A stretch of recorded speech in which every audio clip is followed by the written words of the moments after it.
अगर आपको वीडियो अच्छा लगे तो लाइक करें, शेयर करें और चैनल को सब्सक्राइब करना ना भूलें। बिजनौर के एक बड़े मैदान में सैनिकों की आवाज गूंज रही थी। सिद्धांत उनके सामने खड़ा होकर उन्हें युद्ध कला की अलग अलग तरकीबें सिखा रहा था। उसे बिजनौर आए हुए कुछ दिन हो चुके थे। अब वो बिजनौर के सैनिकों में कुछ इम्प्रूवमेंट देख पा रहा था। वो सभी बहुत ताकतवर थे, बस उन्हें मालूम नहीं था कि अपनी उस ताकत का कहाँ इस्तेमाल करना है। जैसे ही उस दिन का अभ्यास खत्म हुआ, सिद्धांत के चेहरे पर एक मुस्कान आ गई, क्योंकि वो जानता था कि अब समय आ गया था जब वो राजौर पर अपना पहला वार कर सकते थे। सिद्धांत तुरंत बिजनौर के राजा चंद्रभान के पास पहुंचा और बोला, राजा चंद्रभान को मेरा प्रणाम। मुझे लगता है कि आपके सैनिक अब राजौर पर वार करने के लिए पूरी तरह से तैयार हैं। हमें समय नहीं कमाना चाहिए और जल्द ही राजौर पर वार करना चाहिए, इससे पहले कि वो हम पर आक्रमण करें। उसकी बात सुनकर राजा चंद्रभान खुश हो गए और बोले, मैं तुम्हारी बात से सहमत हूं। हमें हमला करने में बिल्कुल भी समय नहीं गंवाना चाहिए। तुम तैयारी करो। सिद्धांत ने अपना सर हाँ में हिलाया और वहां से चला गया, मगर वो ये नहीं जानता था कि उस कमरे में एक और आदमी मौजूद था जो कि सिद्धांत को गुस्से से देख रहा था। वो आदमी कोई और नहीं बल्कि राजा चंद्रभान का खास दास इंद्रजीत था। एक बात पूरे बिजनौर में किसी को नहीं मालूम थी कि इंद्रजीत बिजनौर का रहने वाला नहीं था, बल्कि वो राजौर का नगरवासी था। पिछले न जाने कितने सालों से वो राजा चंद्रभान के यहाँ पर उनका खास सेवक होने का नाटक कर रहा था। वो 24 घंटे राजा चंद्रभान के साथ रहता था, इसलिए उसे बिजनौर में हो रही सारी बातों के बारे में पता रहता था। वो इन्हीं सभी बातों की जानकारी राजौर तक पहुंचा रहा था। यहां तक कि जो पिछला आक्रमण बिजनौर पर हुआ था वो इंद्रजीत के कहने पर ही हुआ था। साथ ही इंद्रजीत ने राजौर के राजा को बता दिया था कि कैसे बिजनौर में सिद्धांत आया है और वो बिजनौर के सैनिकों को युद्ध कला की तरकीब सिखा रहा था। राजौर उनको और ताकतवर नहीं बनने देना चाहता था। सिद्धांत के उस कमरे से जाते ही इंद्रजीत ने अपने हाथ मुट्ठी में बांध लिए। उसके चेहरे पर गुस्सा साफ नजर आ रहा था। वो किसी भी हालत में सिद्धांत को सेना के साथ जाकर राजौर पर हमला नहीं करने दे सकता था, इसलिए उसने एक योजना बनाई। रात होते ही सिद्धांत अपने कमरे में आ गया। उसे कल सुबह सुबह आक्रमण करने की सारी तैयारी करनी थी। हर रोज की तरह आज भी सिद्धांत सो नहीं पा रहा था। उसके दिमाग में हजारों ख्याल चल रहे थे। उसे नहीं मालूम था कि उसके साथियों का क्या हाल था, ना ही उसे मालूम था कि आर्यन और वंदिता के बीच में क्या चल रहा था। वो तो बस बेबस होकर अपने मकसद को पूरा कर सकता था। जितनी जल्दी वो ये मकसद पूरा करेगा उतनी ही जल्दी उसे वापस जाने मिलेगा। इन्हीं सारे ख्यालों के साथ उसने अपनी आंखें बंद कर ली। अचानक से उसे अपने कमरे का दरवाजा खुलने की आवाज आई। सिद्धांत चौकन्ना हो गया। वो जानता था कि इतनी रात में उसके कमरे में कोई नहीं आ सकता है, मतलब कोई ना कोई खतरा उसके सिर पर मंडरा रहा था। इंद्रजीत अपने हाथ में ताकतवर तलवार लिए हुए था। वो सिद्धांत को जीतने का मौका नहीं दे सकता था, इसलिए उसे एक ही बार में सिद्धांत को मारना था। कमरे में आते ही इंद्रजीत ने समय नहीं गंवाया और सिद्धांत की तरफ तलवार उठाकर वार किया। वो नहीं जानता था कि सिद्धांत जागा हुआ था। सिद्धांत तुरंत अपनी जगह से हट गया। तलवार की नोक जाकर उसके तकिए पर लग गई, जिसके कारण पूरे कमरे में पंख ही पंख उड़ गए। सिद्धांत ने जब देखा कि उस पर किसने वार किया था तो वो चौंक गया और बोला, इंद्रजीत, आप ये क्या कर रहे हैं? आप मुझ पर वार क्यों कर रहे हैं? तब इंद्रजीत ने गुस्से से अपने दांत पीसते हुए कहा, अगर मेरा बस चलता तो मैं तुम्हें उसी दिन मार देता जब तुम इस राजमहल में आए थे, लेकिन मुझे सही मौका नहीं मिला। मगर अब समय आ गया है कि तुम यहां से ही नहीं बल्कि दुनिया से ही चले जाओ। मैं तुम्हें किसी भी हालत में राजौर पर हमला नहीं करने दूंगा। उसकी बात सुनकर सिद्धांत की आंखें बड़ी बड़ी हो गईं और वो बोला, आप ये क्या कह रहे हैं? आप राजौर पर वार करने से मना क्यों कर रहे हैं? तब इंद्रजीत ने सिद्धांत की तरफ अपनी तलवार घुमाते हुए तेज आवाज में कहा, क्योंकि वो मेरी जन्मभूमि है और मैं नहीं चाहता कि मेरी जन्मभूमि पर कोई भी अपनी जान खोए। जैसे ही ये सच इंद्रजीत के मुंह से निकला, सिद्धांत आश्चर्यचकित रह गया। उसने तुरंत नीचे झुककर अपनी तलवार उठाई और इंद्रजीत पर आक्रमण किया। जैसे ही उन दोनों के हथियार हवा में टकराए, वहां एक जोर का विस्फोट हो गया। विस्फोट की आवाज इतनी तेज थी कि वो पूरे महल में गूंज उठी। इंद्रजीत जानता था कि उसके पास ज्यादा समय नहीं बचा था। कुछ ही देर में राजमहल के सैनिक वहां पहुंचेंगे, इसलिए उसने आगे बढ़ते हुए हवा में छलांग लगाई और सिद्धांत के पेट में एक जोर की लात मार दी। सिद्धांत हवा में उड़कर पीछे दीवार से टकरा गया। उसके सिर पर गहरी चोट आ गई। वो उठने की कोशिश कर रहा था, मगर उसका सर चकराने लगा। इंद्रजीत ने इसी बात का फायदा उठाकर सिद्धांत के सीने पर एक जोर का मुक्का मारा। सिद्धांत के मुंह से जोर की आवाज निकल आई। उसे दर्द में देखकर इंद्रजीत के चेहरे पर एक शैतानी मुस्कान आ गई और वो बोला, अगर बिजनौर के सैनिकों को युद्ध कला सिखानी होती तो मैं ही सिखा देता, लेकिन मैं यहां पर उन्हें युद्ध कला सिखाने नहीं आया था, बल्कि मैं इतने सालों से एक ऐसा जाल बना रहा था जिसमें चंद्रभान फंसकर अपनी जान खो दे। तुम्हें क्या लगता है कि राजौर बिजनौर पर सिर्फ इसलिए हमला कर रहा है क्योंकि वो उसे चोरी के लिए जिम्मेदार मानता है? नहीं, ये पूरा सच नहीं है। मेरा राज्य बिजनौर से बदला इसलिए लेना चाहता है क्योंकि कुछ साल पहले बिजनौर ने बड़ी ही बेरहमी से हमारे कुछ सैनिकों को मार गिराया था।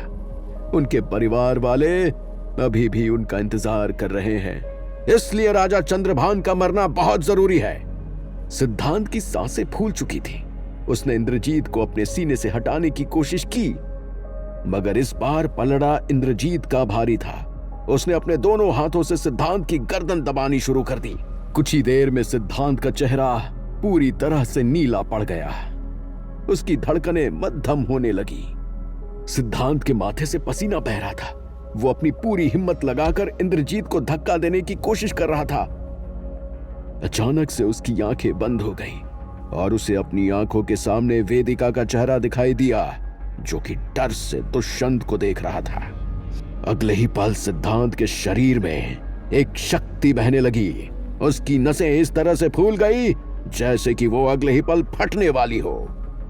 इस बार जब उसने इंद्रजीत को धक्का दिया तो उसके पीछे इतनी ताकत थी कि इंद्रजीत हवा में उड़कर सीधा दीवार से जा टकराया। इंद्रजीत की नाक से खून बहने लगा। वो उठने की कोशिश कर रहा था कि तभी सिद्धांत के कमरे के दरवाजे खुल गए और वहां पर बिजनौर के सैनिक आ गए। उनके पीछे राजा चंद्रभान भी मौजूद थे। कमरे की हालत देखकर राजा चंद्रभान तेज आवाज में बोले, ये सब क्या चल रहा है? इंद्रजीत रोते हुए राजा चंद्रभान के चरणों में गिर गया और मासूमियत से भरी आवाज में बोला, राजा जी, मैंने सिद्धांत को आपके खिलाफ साजिश रचते हुए पकड़ लिया था, इसलिए इसने मुझ पर हमला करने की कोशिश की है। उसकी बात सुनकर कमरे में मौजूद सभी लोग चौंक गए। सिद्धांत लड़खड़ाते हुए अपने पैरों पर खड़ा हुआ और बोला, नहीं, ऐसी बात नहीं है। ये सरासर झूठ बोल रहा है। इसी ने मुझ पर वार करने की कोशिश की है। यही नहीं, ये राजौर के राजा से मिला हुआ है और बिजनौर की सारी जानकारी उन तक पहुंचा रहा है। राजा चंद्रभान उन दोनों के बीच में देख रहे थे। उन्हें समझ नहीं आ रहा था कि उन दोनों में से कौन सच बोल रहा है। सिद्धांत जानता था कि शायद चंद्रभान उस पर विश्वास न करे क्योंकि वो उनके लिए अनजान था। इसलिए उसने तुरंत कहा, मैं आपसे विनती करता हूं कि आप इंद्रजीत के कमरे की तलाशी लीजिए। मुझे विश्वास है कि आपको मेरी सच्चाई का प्रमाण मिल जाएगा। मगर मैं तुम्हारी बात पर विश्वास क्यों करूं? तुम हमारे राज्य में मेहमान बनकर आए हो। राजा चंद्रभान ने सिद्धांत से सवाल किया। सिद्धांत इसका जवाब दे पाता उससे पहले ही पीछे से एक सैनिक आगे आया और बोला, राजा चंद्रभान की जय। मुझे माफ करिएगा कि मैं आप सभी के बीच में बोल रहा हूं, लेकिन मैं आपको बताना चाहता हूं कि सिद्धांत दिल का बहुत ही अच्छा इंसान है। वो झूठ नहीं बोल सकता। और दूसरी बात, मैंने अपनी आंखों से इंद्रजीत को हर दिन एक चिट्ठी लिखते हुए देखा है। जैसे ही उस सैनिक की आवाज कमरे में गूंजी, वो सभी चौंक गए। राजा चंद्रभान को अपना फैसला लेने में समय नहीं लगा। उन्होंने आदेश देते हुए कहा, इसी वक्त इंद्रजीत और सिद्धांत दोनों के कमरों की तलाशी ली जाए। अभी सब दूध का दूध और पानी का पानी हो जाएगा। उसका आदेश सुनकर इंद्रजीत तुरंत कमरे से भागने लगा, लेकिन तभी सैनिकों ने उसे दबोच लिया। अगले ही पल इंद्रजीत दोबारा से चंद्रभान के चरणों में गिर गया और रोते हुए बोला, मुझे माफ कर दीजिए महाराज, मुझसे गलती हो गई है। राजौर के महाराज ने मुझसे झूठे वादे करके ये सब करवाया है। मगर राजा चंद्रभान उसकी एक भी बात सुनने के लिए तैयार नहीं थे। बिजनौर के सिपाही इंद्रजीत को अपने साथ ले गए और उसे जेल में डाल दिया। कुछ ही देर में तलाशी होने के बाद सब कुछ साफ पता चल गया। इंद्रजीत राजौर के राजा के साथ मिलकर बिजनौर पर एक वार और करने का प्लान बना रहा था। चंद्रभान ने सिद्धांत को अपने कमरे में बुलाया। सिद्धांत के सर पर पट्टी बंधी हुई थी। जैसे ही वो उसके कमरे में पहुंचा तो चंद्रभान ने सिद्धांत की पीठ थपथपाते हुए कहा, तुमने आज हमें एक बहुत बड़े अनर्थ से बचाया है। मैं बहुत खुश हूं। अब बस तुम हमें किसी तरह राजौर से ये जंग जीतने में मदद कर दो। सिद्धांत ने तुरंत हाँ में सर हिलाया और वापस अपने कमरे में चला गया। कुछ ही देर में सूरज की किरणें बिजनौर के राजमहल को रोशन कर चुकी थी। सिद्धांत इंद्रजीत के साथ जो कुछ भी हुआ उसके बाद बिल्कुल भी शांति से आराम नहीं कर पाया था। इसलिए वो युद्ध के लिए पूरी तरह से तैयार होकर राजमहल के बाहर खड़ा हुआ था। इंद्रजीत के पकड़े जाने के कारण शायद राजौर को बिजनौर के आक्रमण के बारे में पता नहीं था। ये उनके लिए बहुत अच्छी बात थी। कुछ ही देर में सिद्धांत अपने सारे सिपाहियों के साथ राजौर पर हमला करने के लिए निकल गया। मगर सिद्धांत एक बात से अनजान था कि इंद्रजीत भले ही अपने आप को कुर्बान कर चुका था, लेकिन वो जाते जाते एक बहुत ही जरूरी काम कर गया था। उसने सिद्धांत पर हमला करने से पहले ही अपनी आखिरी चिट्ठी राजौर के राजा तक पहुंचा दी थी। इसलिए भले ही सिद्धांत अपनी पूरी ताकत के साथ राजौर पर हमला करने के लिए निकला था, मगर वो नहीं जानता था कि कौन सी नई मुसीबत उसका इंतजार कर रही थी। जब वो राजौर की सीमा पर पहुंचा तो उसने देखा कि कैसे राजौर की सेना अपने हथियारों के साथ पूरी तरह तैयार खड़ी थी। ये देखते ही वो चौंक गया, मगर वो हार नहीं मानने वाला था। उसने और बाकी सैनिकों ने मिलकर बहुत मेहनत की थी, इसलिए वो किसी भी हालत में ये जंग लड़ने वाले थे। सिद्धांत ने अपना सीना चौड़ा किया और अपने सैनिकों को आदेश देते हुए कहा, हमला करो। बिजनौर के सैनिक पूरी तरह से तैयार थे। वो अपने हथियार लेकर राजौर के सैनिकों की तरफ बढ़ गए। कुछ ही देर में रणभूमि में जंग की आवाज सुनाई देने लगी। कहीं तलवार से तलवार टकरा रही थी तो कहीं भाले से भाला। सिद्धांत भी पीछे नहीं खड़ा था। वो भी अपनी तलवार के साथ रणभूमि में उतर चुका था और एक एक करके दुश्मन के सैनिकों को धूल चटा रहा था। जब उसने एक नजर रणभूमि पर डाली तो उसके चेहरे पर मुस्कान आ गई, क्योंकि वो देख पा रहा था कि बिजनौर के सैनिक राजौर के सैनिकों पर भारी पड़ रहे थे। मगर सिद्धांत की ये खुशी ज्यादा देर की नहीं थी, क्योंकि अगले ही पल आसमान पूरी तरह से काला पड़ गया था। बाजू बाजू इतनी तेज हवा चल रही थी कि पेड़ उखड़कर हवा में उड़ने लगे थे।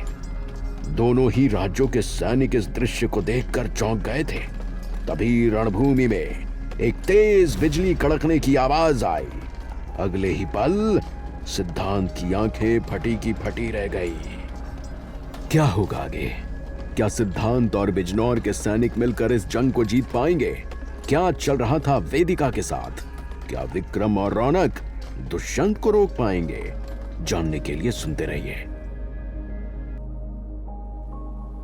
अगर आपको वीडियो अच्छा लगे तो लाइक करें, शेयर करें और चैनल को सब्सक्राइब करना ना भूलें।